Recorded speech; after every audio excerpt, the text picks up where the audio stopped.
Volume 9, Chapter 7 gave us RWBY's breakdown, with her letting out all of her anger and frustration on her teammates, finally expressing her feelings and showing just how much the burden of leadership has weighed on her over the years. A role in which she was forced into as a mere 15-year-old girl. The same girl who had just failed to save a kingdom, believed her sister to be dead, encountered her biggest enemy, and was just told that she lost her best friend again. The conversation concluded with John snapping back at RWBY and her taking off on her own. Now, after watching such an amazing scene, one would assume that the next time Team RWBY reunited, these issues would once again be brought up, that Team RWBY would prioritize making amends and actively discussing RWBY's emotional breakdown that they all just witnessed as a team, because the issues at hand is an integral part of their dynamic. So after RWBY's breakdown, when is the next time RWBY sees her team? When she commits not alive while looking straight at her older sister as the rest of RWBY watched. Ruby Rose, someone that Weiss Shani considers her good friend.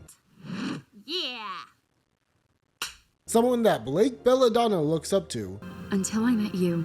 And someone that Yang Xiaolong has nurtured and cared for all her life. I've always got your back, sis. Pretty important person to this group of people, you could say. Now, the next time after that, we see RWBY after she had ascended and they took down the cat. Hugs were involved and they look at each other as they all went through the portal back to Remnant. Kumbaya.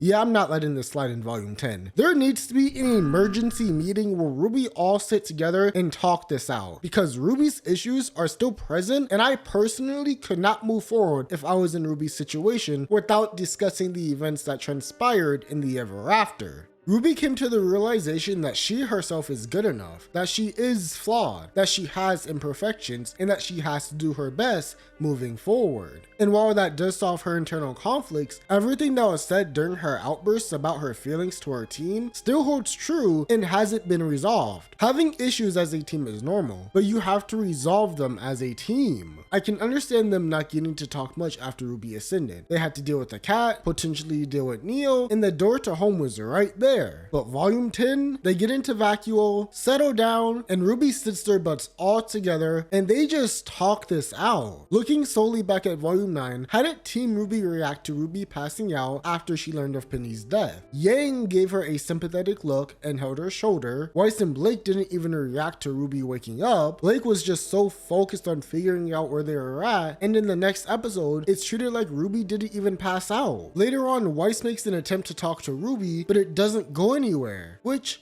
is really sad. I expected a bit more effort from Weiss, Blake, and Yang. Even during RWBY's actual breakdown, Blake tried to give RWBY her main protagonist speech, but RWBY shut that down real fast. Weiss was too stunned to say anything, but really, she was the only one paying close attention to RWBY, and as I mentioned earlier, she made an attempt to try and at least communicate with her. Yang made a very defensive move when stepping in front of Blake. While Yang may have had good intentions for shooting Blake, her sister is having a mental breakdown and Yang just looks annoyed at RWBY. Yang isn't a mean person. She's not heartless. She has compassion and empathy. Yet, she's been acting so passive towards RWBY this whole season. RWBY needed space. That's a given. But she could have also used a hug. Anywhere in this volume, it would have done wonders, just knowing that someone was there to comfort her. Look at how much RWBY's eyes light up when they go for the group hug. She needed this. Remember volume 5 when Yang and RWBY reunited and how warm that reunion felt between the two? Yang understood how much she means to RWBY, so it just frustrates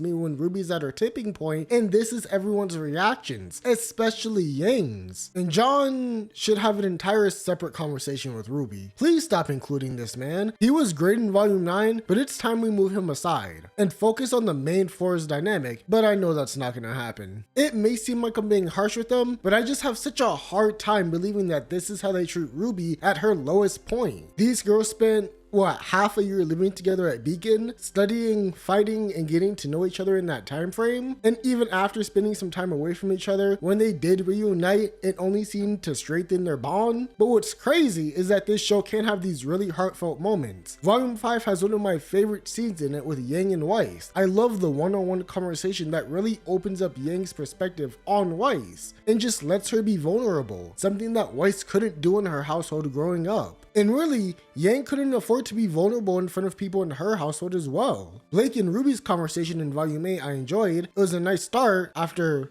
how many years? but I hope they keep that train going. While Ruby and Yang talked during Volume 8, I actually wished it had gone on for a lot longer and hoped we could have gotten a flashback to when Yang was younger and was with Summer. But I know that flashbacks are a lot to ask for, unfortunately, even though they are two integral characters to the story and it's already written in the mangas. But my biggest fear is that Ruby's breakdown will either be brushed aside or resolved off screen. For more important matters like Salem, the refugees, and the end of the world. Yeah, I know that these are all important, but I fell in love with RWBY because of these 4 girls, which is why I want so much quality time spent with these 4. Moving forward, while not everyone needs a one-on-one with RWBY, even though that would be nice just at different points in the story, Yang and RWBY need to happen. RWBY needs to tell Yang about Summer and Raven because Yang should at least know how her mother died. But she also needs to at least comfort RWBY for everything that they've gone through. They're sisters, they need to have each other's backs. Hopefully they manage to pull it off. RWBY's arc isn't over. This breakdown is just one part of her development, and I hope that Team RWBY learn and grow from this situation.